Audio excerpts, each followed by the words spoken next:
नमस्कार दोस्तों, टेकी गुरुजी चैनल के अंदर आपका हार्दिक स्वागत है। आज हम आपके सामने साइंस के अंदर एक ट्रिक लेके आए हैं और वो है पीएच की ट्रिक। किसी भी चीज़ का पीएच कैसे याद रखा जाता है वो हम आपके सामने लेके आए हैं। तो हमें कुछ नहीं करना दोस्तों। पीएच याद करने की ट्रिक ये है कि हमें पता होना चाहिए कि अम्ल है या क्षार है, उसका पीएच क्या होता है। तो हमें कुछ नहीं करना। जो 7 होता है, 7 को हमें उदासीन मानना है और अगर 7 से कोई संख्या कम हो रही है तो वो होंगे अम्ल। अम्ल की वैल्यू पीएच वैल्यू 7 से कम होती है और 7 से अधिक कोई चीज़ बढ़ रही है तो वो होंगे क्षार। तो दोस्तों आपको सबसे पहले ये पता होना चाहिए कि अम्ल और क्षार क्या होते हैं। अम्ल की पीएच वैल्यू 7 से कम होती है और क्षार की पीएच वैल्यू 7 से अधिक होती है। दोस्तों ये बहुत बेसिक चीज़ थी। अब आगे हम पढ़ते हैं। देखो दोस्तों, हमें सबसे पहले पढ़ना है नींबू। नींबू का पीएच क्या होता है? 2.4।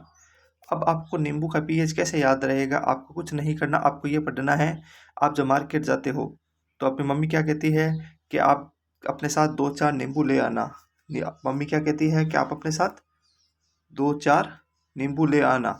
तो नींबू का पीएच क्या हो गया? 2.4। इसी प्रकार शराब, शराब का पीएच क्या होता है? शराब का पीएच होता है 2.8। अब देखो, जो आदमी शराब पीता है वो क्या करता है? वो 2 आदमी अगर शराब पीते हैं तो कितने के बराबर हो जाते हैं? 8 के। मतलब उनमें क्या है? ताकत बहुत ज़्यादा आ जाती है।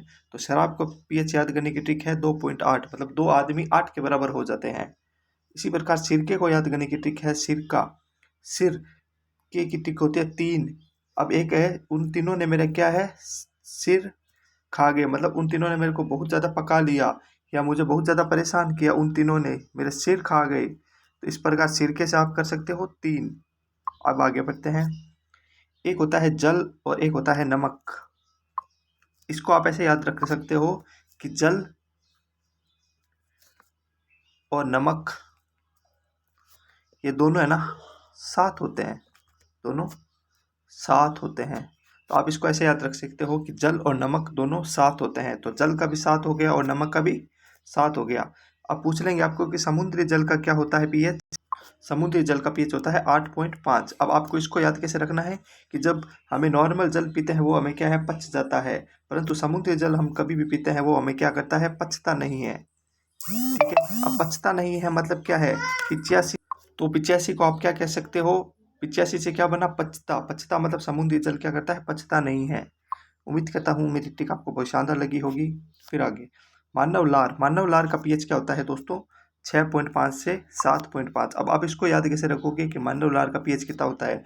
जो मानव की लार होती है वो किसी भी खाने की चीज़ को देख करके क्या करती है? टपकती है। भले ही वो आदमी 65 साल का हो या 75 साल का हो, मानव लार हमेशा टपकती है। वो 65 का हो या 75 का हो, उसकी हमेशा टपकती है। इसी प्रकार मानव मूत्र का दोस्तों क्या होता है? पीएच 4.8 से 8.4। इसी प्रकार एक दूध, दूध का पीएच बहुत इंपॉर्टेंट है। दूध का पीएच होता है 6.4। अब इसको आप कैसे याद रखोगे कि जो दूध पीता है वह 64 साल में भी क्या रखता है? जवान लगता है। तो 64 साल में जो दूध पीता है वो क्या रहता है? जवान रहता है। तो आप इसको ऐसे याद रख सकते हो, दूध का पीएच कितना होता है? 6.4। उम्मीद करता हूँ दोस्तों मेरी ट्रिक सभी से अलग है। अब दोस्तों आंसू का क्या होता है? 7.4। अब इसको आप कैसे याद रखोगे कि जो आंसू होते हैं वो आदमी के क्या है? साथ साथ रहते हैं। तो आंसू का क्या होता है? 7.4। इसी प्रकार रोटी का पेज क्या होता है? 5.3 से 5.8। और अचार का क्या होता है दोस्तों? 3.5 से 3.9। ठीक है दोस्तों। तो दोस्तों एक बार मैं आपको रिपीट कर दूं वापस से। आज हमने पीएच मान याद करने की ट्रिक याद की थी। इसमें हमने कुछ नहीं पढ़ा। जो बेसिक बेसिक क्वेश्चन थे उसके बारे में, जो बहुत ज़्यादा पेपर के अंदर रिपीट होते हैं पीएच, उनकी वैल्यूज मैंने आपको बताई थी। तो दोस्तों मैं उम्मीद करता हूँ कि हमारे द्वारा जो भी ट्रिक्स करवाई जाती है वो सभी से अलग होती है और बहुत शानदार होती है। आपने पिछली वीडियोस देखी है और अगर नहीं देखी है तो पिछली वीडियोस की ट्रिक्स हमारी देखना। हमारी ट्रिक सभी से अलग होती है और स्टूडेंट्स को पेपर के समय याद रह सके, हम ऐसी ट्रिक बनाते हैं। तो दोस्तों हमारी क्लास का कोई भी वीडियो है उसका लिंक आपको नीचे हमारे डिस्क्रिप्शन में टेलीग्राम लिंक मिलेगा। उस टेलीग्राम ग्रुप को आप ज्वाइन कर लीजिए। उससे क्या होगा कि आपको यहाँ जो क्लासेस चल रही है उसकी पीडीएफ अवेलेबल हो जाएगी वहाँ पे। और एक दूसरी बात, उस चैनल के अंदर आप रोज़ाना सब्जेक्ट वाइज क्विज दे सकते हो। उसमें हमारी टीम बहुत शानदार शानदार किट जो बनाती है स्टूडेंट्स के लिए, और वो काफ़ी स्टूडेंट्स उसको देते हैं रोज़ाना। तो दोस्तों उस चैनल पे आप ऐड होइए ज़्यादा से ज़्यादा। हमारा टेलीग्राम चैनल है, उसकी आपको लिंक इसके नीचे मिल जाएगा डिस्क्रिप्शन में। तो दोस्तों वीडियो उम्मीद करता हूँ आपको अच्छा लगा होगा। इसी प्रकार आप लोग हमें सहयोग कीजिए, हमारे चैनल को लाइक एंड सब्सक्राइब कीजिए। जय हिंद, जय भारत, धन्यवाद दोस्तों।